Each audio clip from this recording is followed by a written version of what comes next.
सदाभाऊ जेव्हा तुम्ही होता सभागृहामध्ये त्यावेळेला मला तो दिवस आठवतो की याच भागांमधील असणारे उमद नेतृत्व की ते आज आपल्यामध्ये नाही. आबा हे आज नाही. आणि ते एकदा कधीतरी असे सभागृहात उभे राहिले आणि त्यांनी बोलायला चालू केलं.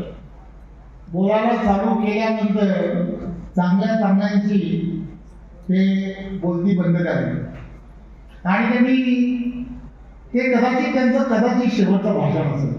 त्यानंतरच्या काळात ते आजारी पडले. परंतु तो दिवस जो आहे तो दिवस आजच्या या सभेसाठी फार महत्वाचा आहे.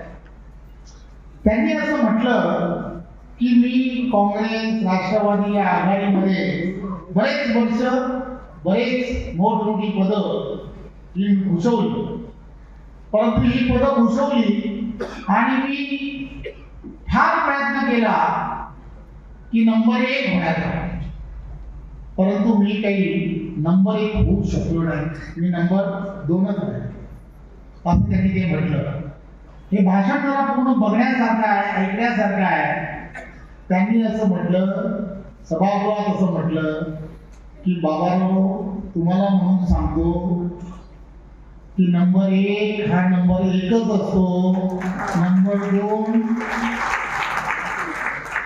ला काही किंमत नसते असं त्यांनी म्हटलं. मी देवासोबत म्हटलं. आणि आता म्हणजे साक्षीदार बरेच जण आहेत. व्हिडिओ तर एवढा व्हायरल होतो ना, तो आजही व्हिडिओ एवढा व्हायरल होतो. म्हणजे आवाज शेवटचं भाषण म्हणून व्हायरल होतो.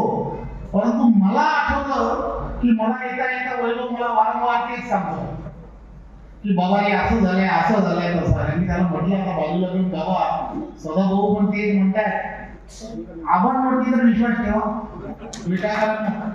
ठेवा का नाही? हो नक्की हो तर हो म्हणा. बरोबर आहे की नाही? आणि सगळेच ठेवतील. त्यामुळे एकच गोष्ट लक्षात घ्या, जो भी कुछ है देवा भाऊ ही है.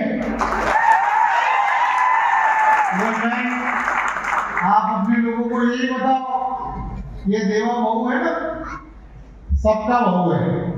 सगळ्या बहिणींचा पण भाऊ आणि सगळ्यांचा भाऊ. कसं असतं राजकारणामध्ये असं म्हटलं जातं